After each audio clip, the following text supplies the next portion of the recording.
Unified 911, anong matutulong namin sa'yo? Anya ti maitulong mi ken ka. Anong may tatabang ko sa imo? Unsay akong ikatabang nimo? Ngini makadabang nami sel ka no. Sa anumang wika o dialekto, may tulong na darating sa iyo.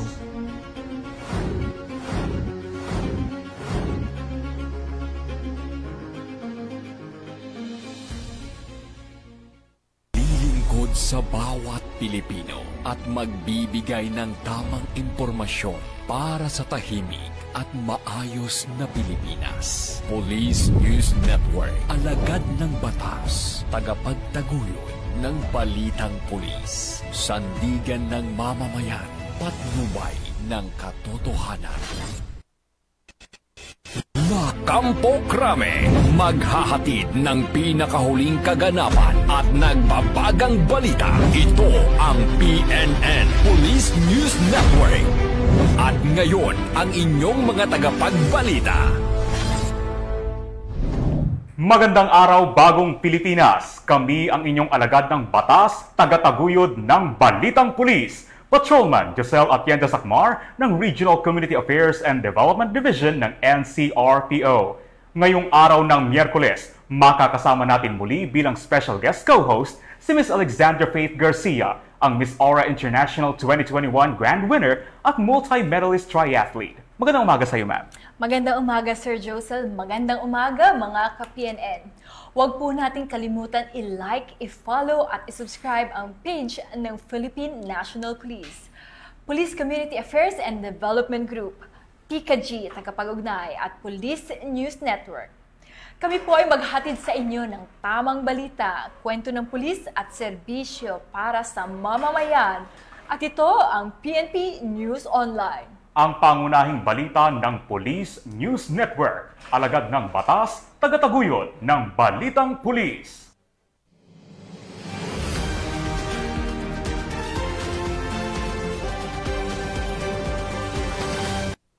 Narito ang mga balitang dapat ninyong abangan. Police Regional Office 5 nakapag-aresto ng 81 wanted person sa loob lamang ng isang linggo. Halos 7 milyong pisong halaga ng shabu na kumpiska sa Zamboanga City. At Bangsamoro PNP, nailigtas ang 27 biktima ng human trafficking sa Tawi-Tawi.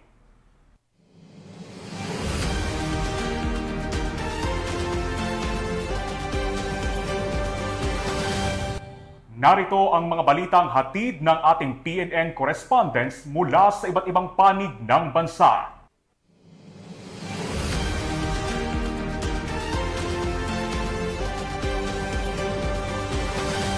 Simulan natin ang balita mula sa bahagi ng Luzon.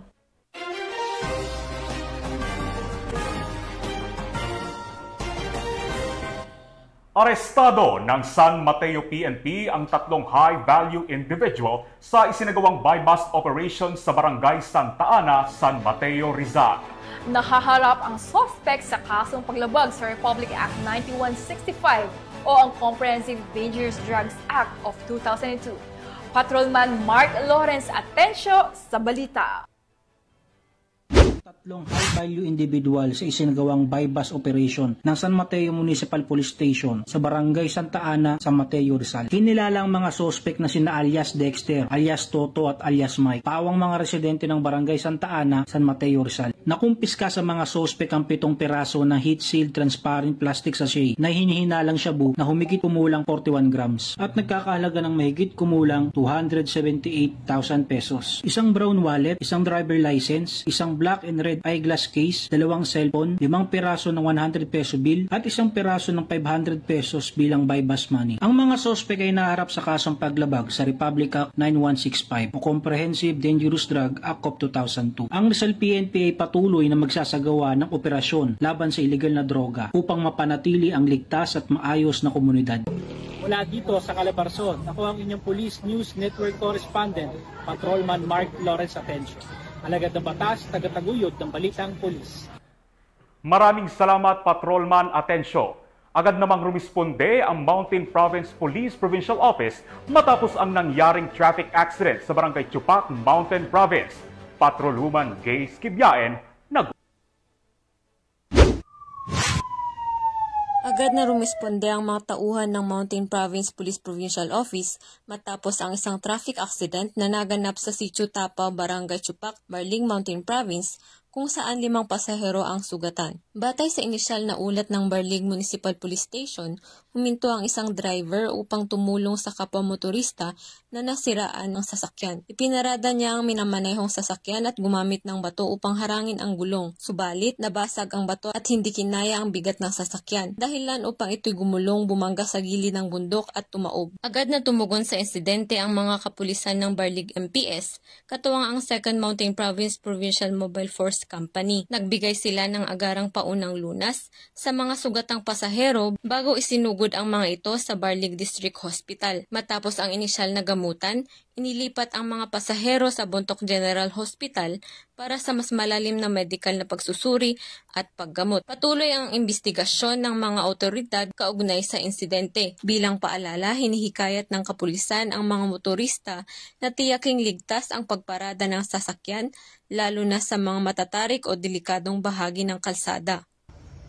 Mula dito sa rehiyon ng Cordillera, ako ang inyong PNN correspondent, Patrolwoman Grace Kibyaen, alagad ng batas, tagataguyod ng Balitang Pulis. Maraming salamat, Patrolwoman Kibyaen. Walang kawala sa batas ang 2 lalaki dahil sa ilegal na pagsusugal at nakumpiskahan ng ilegal na baril matapos sa ang isinagawang operasyon sa Barangay Malinta, Valenzuela City. Patrolwoman Verna May Gundran sa balita. Arestado ang 2 lalaki sa isinagawang anti-illegal gambling operation ng Valenzuela City Police Station, Substation 4, sa Area 4 Dump Site, Barangay Malinta, noong gabi ng September 7, 2025. Nahuli sa aktong nagsusugal ng Cara Cruz ang mga suspect na edad 25 at 29. Na-recover mula sa kanila ang 3 pisong barya at 300 pesos na pantaya. Sa isinagawang paghahalughog, na-discover sa 25 anyos ang isang 38 caliber revolver na walang serial number at 2 bala na walang kaukulang dokumento.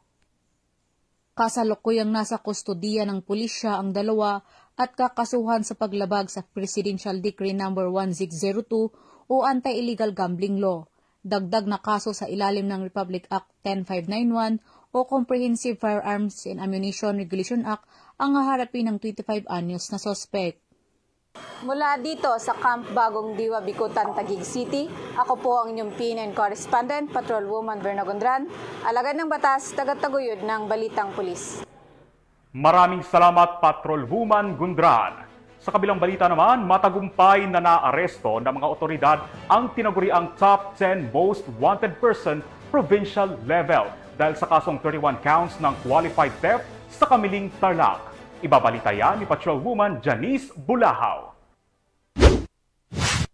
Matagumpay na naaresto ng mga operatiba ng Kamiling Municipal Police Station ang isang most wanted person provincial level sa Barangay Sinilian 3rd Kamiling, Tarlac. Kinilala ni Police Brigadier General Ponce Rogelio I. Peñones Jr., Regional Director ng Police Regional Office 3, ang suspect na si alias Dom, 42 taong gulang, may asawa at residente ng Purok 1, Barangay Sinilian 3rd, Kamiling, Tarlac.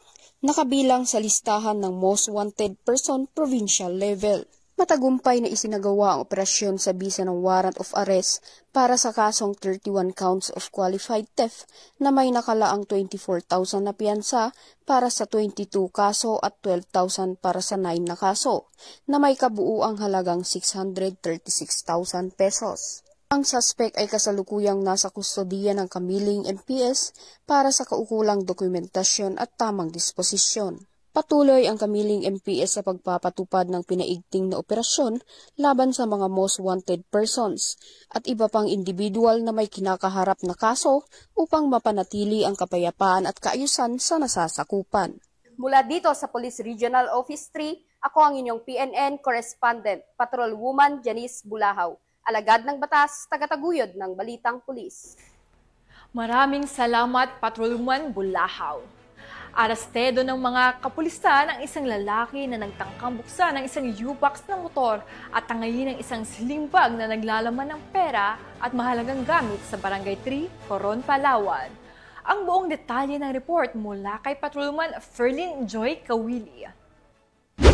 Arestadong isang lalaki matapos umano niyang pwersahang buksan ang U-box ng isang NMAX motorcycle at tangayin ang sling bag na naglalaman ng pera at iba pang mahalagang gamit sa Barangay Poblacion 3, Coron, Palawan nito lamang 8 ng Setyembre taong kasalukuyan. Kinilala ng mga otoridad ang suspect na si alias Kaloy, 27 taong gulang, binata at residente ng Barangay Poblacion 1 ng nasabing bayan. Ayon sa ulat, tinangay ng suspect ang bag na naglalaman ng 11,000 pesos cash, iba't ibang ID, debit card at iba pang gamit. Sa follow-up operation na ikinasa ng Coron Municipal Police Station at Tourist Police Unit, namataan ang suspect na naglalakad sa Comisaria Street, Barangay Poblacion 1 habang suot pa ang tinangay na sling bag. Agad siyang positibong kinilala ng biktima na nagresulta sa kanyang pagkakaaresto. Narecover mula sa suspect ang ilang IDs at AirPods ng biktima. Ng kapkapan ng suspect, nakuha rin mula sa kanyang pag-iingat ang isang puting wallet na naglalaman ng 2 sachet ng pinaghinalaang shabu at 2 piraso ng tinuping aluminum foil. Sa ngayon, nasa kustodiya na ng Coron MPS ang suspect habang inihahanda ang kaukulang kasong robbery at paglabag sa Comprehensive Dangerous Drugs Act of 2002 laban sa kanya. Ang matagumpay na operasyon ay nagpapakita ng mas pinaigting na kampanya ng Philippine National Police laban sa kriminalidad at ilegal na droga, alinsunod sa 7-point agenda ni Acting PNP Chief Police Lieutenant General Jose Melencio C. Nartates Jr., partikular sa pagpapatibay ng epektibong law enforcement at community engagement. Patuloy na nanawagan ang kapulisan sa publiko na makipagtulungan sa mga otoridad sa pamamagitan ng maagap na pagsumbong ng kahina-hinalang aktibidad upang mapanatili ang kapayapaan at kaayusan sa mga komunidad. Mula dito sa Calapan City, Oriental, Mindoro, ako ang iyong PNN correspondent, Patrolwoman Ferlyn Joy Kawili, alagad ng batas, tagataguyod ng balitang pulis. Maraming salamat, Patrolwoman Kawili. Naitala naman ng Police Regional Office 5 ang pag-aresto sa 81 wanted persons na nahaharap sa iba't ibang kasong kriminal sa buong rehiyon matapos ang mas pinaigting na mga operasyon sa buong linggo. Patrolwoman Vanessa Sol sa report. Linggong pinaigting na kampanya laban sa mga wanted person na itala ng Police Regional Office 5 ang pag-aresto sa 81 individual na nahaharap sa iba't ibang kasong kriminal sa buong rehiyon. Kabilang sa mga nahuli ay ang 7 regional most wanted persons, 4 na provincial most wanted, 1 city level most wanted, 10 municipal level most wanted at 59 wanted na individual. Ang isang pangunahing operasyon ay ang matagumpay na pag-aresto sa number 1 regional most wanted person na kinasuhan ng 21 bilang ng attempted qualified rape of a minor at isang karagdagang kaso ng rape, sexual assault. Natunton at naaresto ang suspect nito lamang Setyembre 6 na kasalukuyan sa Port Calatagan, Sitio Balumbato, Barangay 4, Calatagan, Batangas sa pamamagitan ng joint operation na isinagawa ng Rapu-Rapu MPS, PIU at Legazpi CPS ng Albay PPO, RID Pro 5, Calatagan MPS ng Batangas PPO at ng Philippine Coast Guard Substation Calatagan, Batangas. Ang pag-aresto sa mga wanted na taong ito ay sumasalamin na hindi natitinag na pangako ng PNP Bicol sa pamumuno ni Police Brigadier General Nestor C. Babagay Jr., Regional Director, na itaguyod ang hustisya, ipatupad ang batas at tiyakin ng kaligtasan ng publiko. Mula dito sa Legazpi City, Albay, ako ang inyong PNN correspondent, Patrolwoman Vanessa Sol, alagad ng batas, tagataguyod ng balitang pulis. Maraming salamat, Patrolwoman Sol.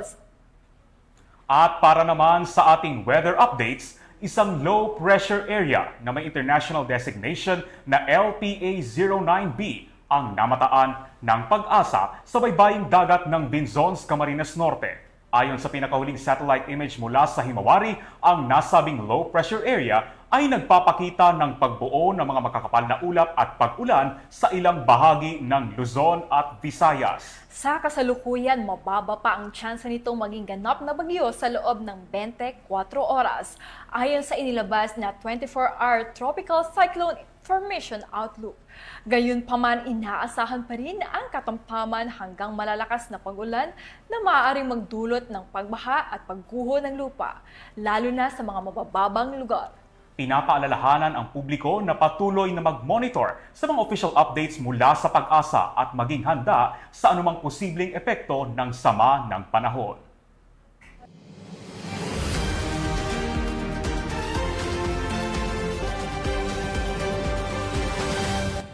Tunghayan naman natin ang mga balita mula sa Visayas.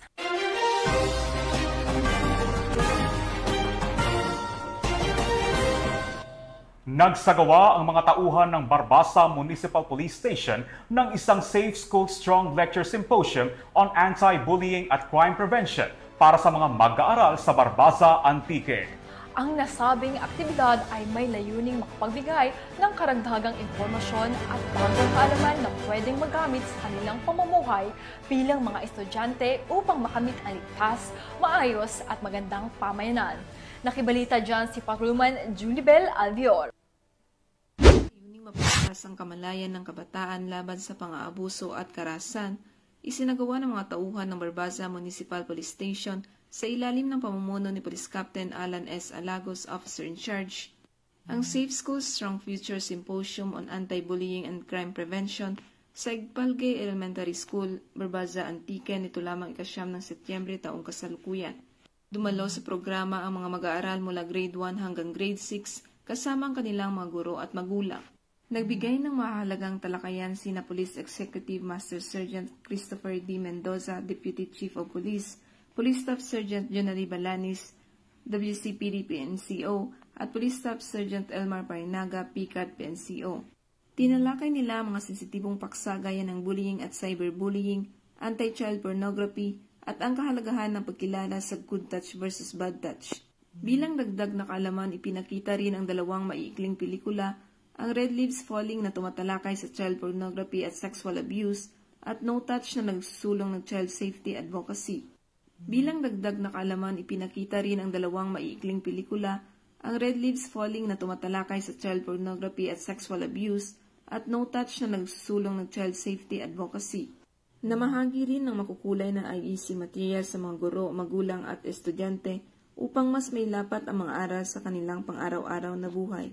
Isa ring masayang bahagi ng programa ang pagtatanghal ng mga piling mag-aaral ng awitin na nagbigay inspirasyon at nagpaalala ng kahalagahan ng pagtutulungan upang makamit ang ligtas at maliwanag na kinabukasan. Lubos na pasasalamat ang ipinahatid kay School Principal Mitch Arnaiz na hindi lamang pinuno ng paaralan kundi Vice Chairman din ng Municipal Advisory Group ng Barbasa PNP. Gayon din pinuri ang suporta ng mga guro at magulang na nagsama-sama para sa kapakanan ng kabataan. Sa pamamagitan ng programang ito, muling pinagtibay ng PNP na ang kaligtasan at kinabukasan ng mga bata ay nakasalalay sa pagkakaisa ng komunidad, isang hakbang tungo sa mas ligtas at mas maliwanag na bukas para sa bagong Pilipinas. Mula dito sa Western Visayas, ako ang inyong Police News Network Correspondent, Patrolwoman Julibel Albior, alagad ng batas tagataguyod ng Balitang Pulis. Maraming salamat, Patrolwoman Albior. Napasakamay na ng mga otoridad ang isang wanted person na may kasong 2 counts of qualified rape sa Purok Malipayon, Barangay Hagdan, Santa Fe, Cebu. Narito ang report mula kay Patrolwoman Flora May Azares. Matagumpay na naaresto ng kapulisan ng Santa Fe ang isang wanted person na may kasong 2 counts ng qualified rape sa Purok Malipayon, Barangay Hagdan, Santa Fe, Cebu noong 8 ng Setyembre ng taong kasalukuyan. Kinilala ni Police Lieutenant Abimel Carl Andrew E. Obordo, Officer in Charge ng Santa Fe Municipal Police Station, Cebu Police Provincial Office, ang suspect na si Ramil, 48 anyos, mangingisda, na residente na nabanggit na lugar.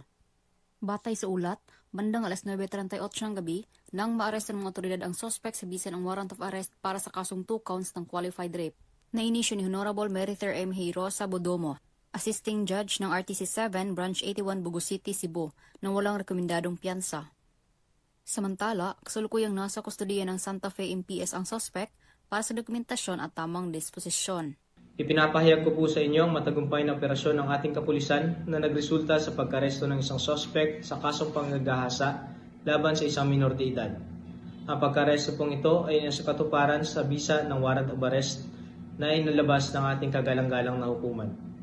Ito rin po ay nananalamin sa dedikasyon ng ating kapulisan na mabigyang hustisya ang biktima at mapanatili ang kaayusan at kapayapaan sa ating komunidad. Mula dito sa Central Visayas, ako ay inyong Police News Network Correspondent, Patrolwoman Flora May Azares, alagad ng batas, tagataguyod ng Balitang Pulis.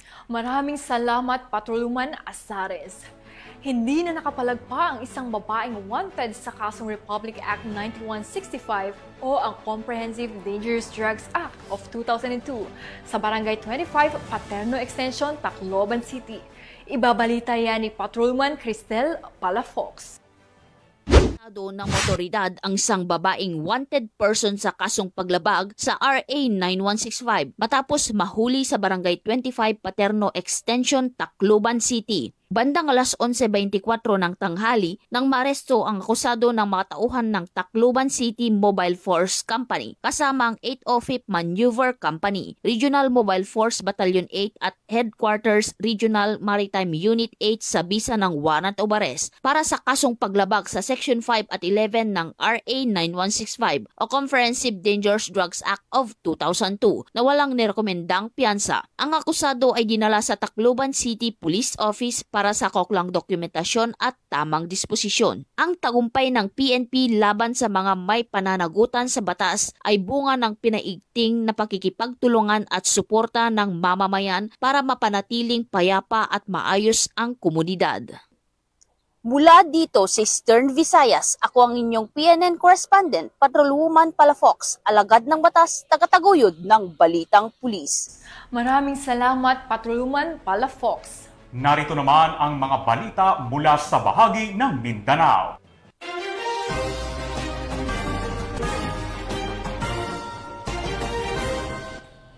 Nakumpiska ang halos 7 milyong pisong halaga ng shabu mula sa isang sospek sa ikinasang operasyon sa Zamboanga City. Nasa kustodiya na ngayon ng pulisya ang sospek at naharap sa kasong paglabag sa Republic Act 9165 o ang Comprehensive Dangerous Drugs Act of 2002. Ang kabuuan ng report mula kay Patrolman Luis Marie Conde. Tagumpayan ang pagkakaaresto sa sospek sa isinagawang drug bypass operation ng mga tauhan ng 904th Maneuver Company at Regional Mobile Force Battalion 9, katuwang ang PIDEA 9 Zamboanga City Police Office sa Galera Purok 2, Sinunok, Zamboanga City. Bandang alas 7 ng gabi nito lamang 8 ng Setyembre taong kasalukuyan. Kinilala ni Police Lieutenant Colonel Parson J. Asadil, Officer in Charge ng Regional Mobile Force Battalion 9, ang sospek na si alias Ali, 39 anyos, lalaki, may asawa, construction worker at residente ng Pata, probinsya ng Sulu. Nakumpiska sa sospek ang isang piraso ng vacuum-sealed transparent plastic sachet na hinihinalang shabu at tumitimbang ng 1 kilo at nagkakahalaga ng 6,800,000 pesos, isang piraso ng 1,000 peso bill at iba pang non-drug evidence. Mahaharap ang sospek sa kasong paglabag sa Republic Act 9165 o Comprehensive Dangerous Drugs Act of 2002 kapag napatunayang nagkasala ito. Ang mga nakumpiskang ebidensya at ang sospek ay kasalukuyang nasa kustodiya ng PIDEA para sa eksaminasyon at tamang disposisyon. Patunay lamang na ang pambansang pulisya ng Pilipinas, katuwang ang ibang ahensya ng pamahalaan, ay hindi nagpapabaya sa kanilang sinumpaang tungkulin, lalo na sa kanilang kampanya kontra illegal na droga, upang mapanatiling ligtas ang kanilang nasasakupan. Mula dito sa Zamboanga Peninsula, ako ang inyong PNN Correspondent, Patrolwoman Luis Marie Conde, alagad ng batas, tagataguyod ng Balitang Pulis. Maraming salamat, Patrolwoman Conde. Nasabat ng mga otoridad ang mahigit 500,000 pisong halaga ng shabu mula sa isang individual sa isinagawang operasyon sa Medina, Misamis Oriental. Patrolwoman Saravem Batomalaki sa report. Mga otoridad ng Medina Drug Enforcement Team ang 544,000 pesos na halaga ng shabu sa isinagawang drug bypass operation sa Purok 6, Barangay Maanas, Medina, Misamis Oriental nitong Setyembre 6 taong kasalukuyan. Kinilalang suspect na si alias Jesse, tubong Barangay 5 na si Pitagusan del Norte at kasulukuyang nanirahan sa Purok 6, Barangay Maanas, Medina. Nakumpiska mula sa suspect ang tinatayang 80 grams na hinahinalang shabu na nagkakahalaga ng 544,000 pesos at iba pang drug paraphernalias. Ang suspect ay nasa kustodiya na ng Medina Police Station at maharap sa kasong paglabag sa Republic Act 9165 o Comprehensive Dangerous Drugs Act of 2002. Ang kapulisan ng Rehiyon 10 ay hindi titigil sa pagpapaiting kontra illegal na droga para sa kaligtasan at kapayapaan ng nasasakupang komunidad. Mula dito sa Camp Capistrano, Busa, Cagayan de Oro City, ako ang inyong PNN correspondent, patrolwoman Sara Bemba Tumalaki, alagad ng batas, tagataguyod ng Balitang Pulis. Maraming salamat, Patrolman Batumalaki. Matagumpay na naaresto ang dalawang suspect sa isinagawang joint bypass operation ng City Drug Enforcement Unit, Regional Police Drug Enforcement Unit 11 at MAA Municipal Police Station sa Davao City. Alamin ang buong detalye ng report mula kay Patrolman Mariel May Donkilab.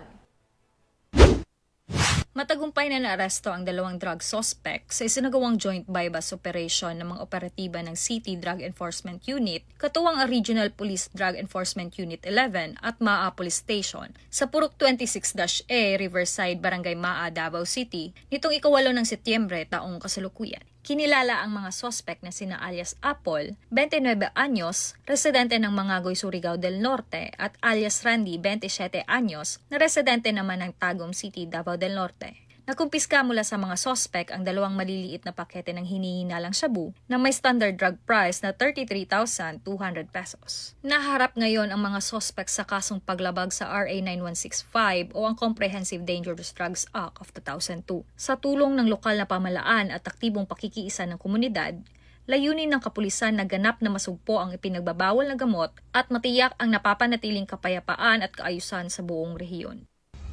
Mula dito sa Rehiyon 11, ako ang iyong PNN correspondent, Patrolwoman Mariel May Donkilab, alagad ng batas, tagataguyod ng Balitang Pulis. Maraming salamat, Patrolwoman Donkilab. Nasabat naman ang halos 200,000 pisong halaga ng smuggled cigarettes mula sa isang 37 anyos na lalaki sa Sarangani Province. Nakibalita dyan si Patrolwoman Ara Cassandra Concon. Arestado ang 37 anyos na lalaki matapos makumpiska ng mga otoridad ang mahigit 196,000 halaga ng smuggled na sigarilyo sa Alabel, Sarangani Province. Kinilala ang suspect na si alias Zar, residente ng General Santos City.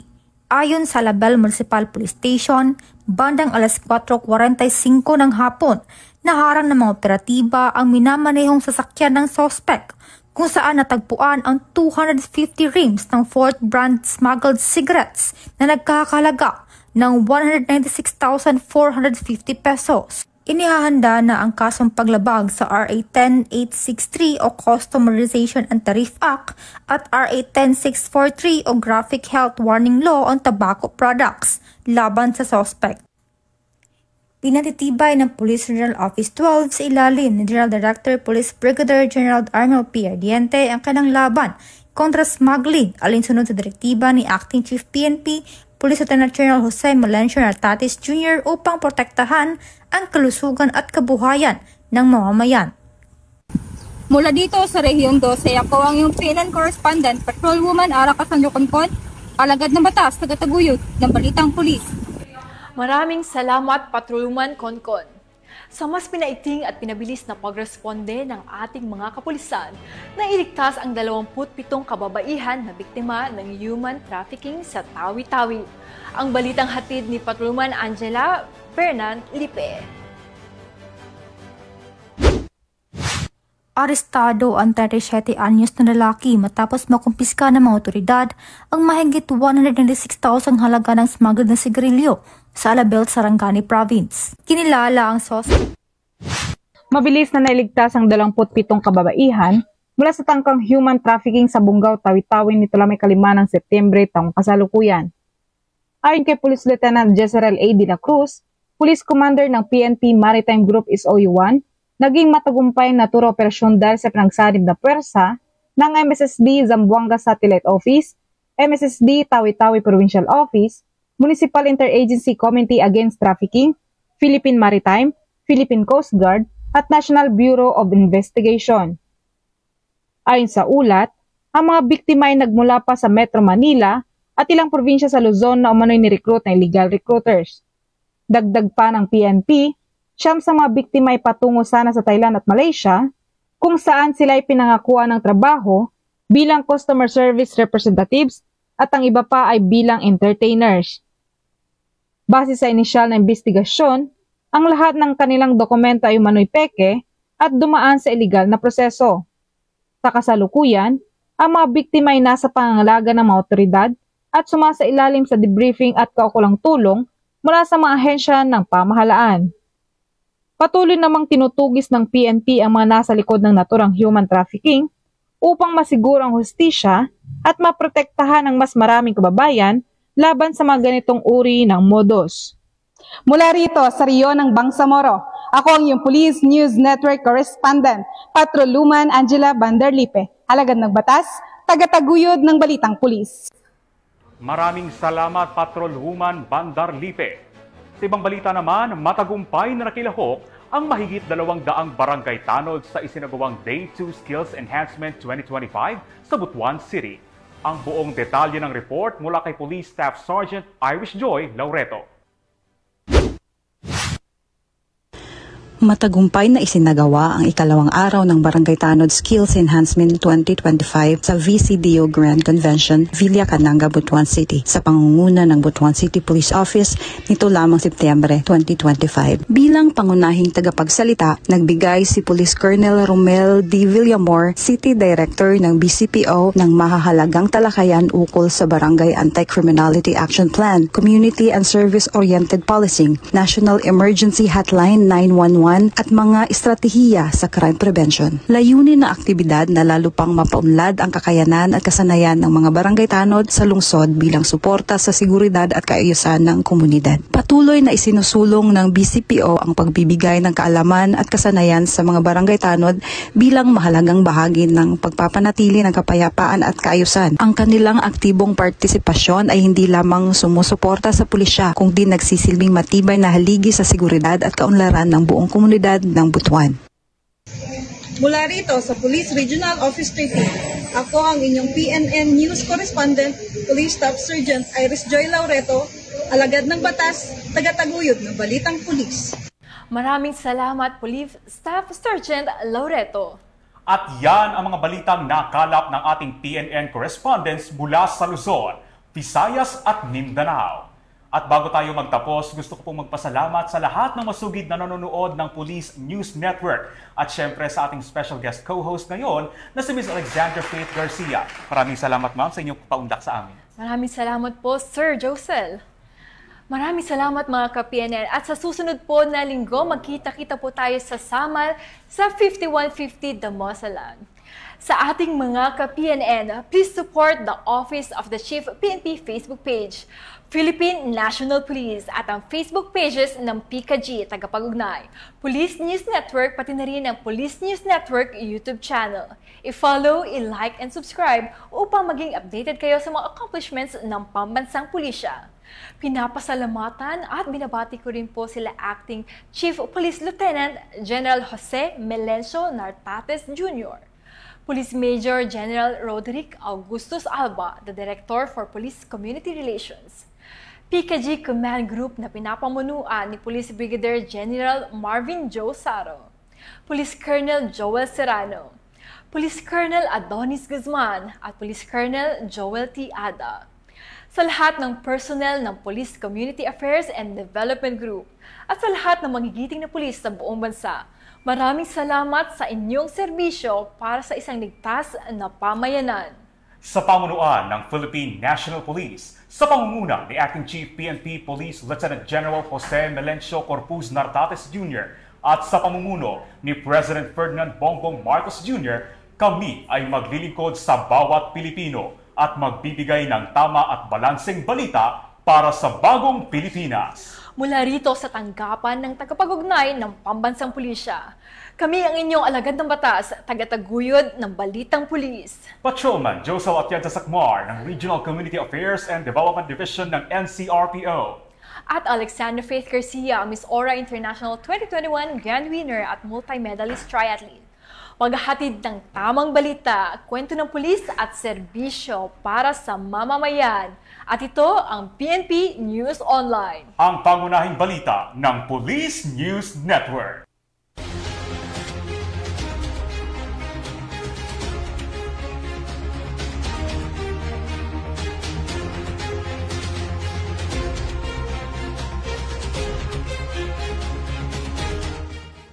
Police News Network, alagad ng batas, tagapagtaguyod ng balitang pulis.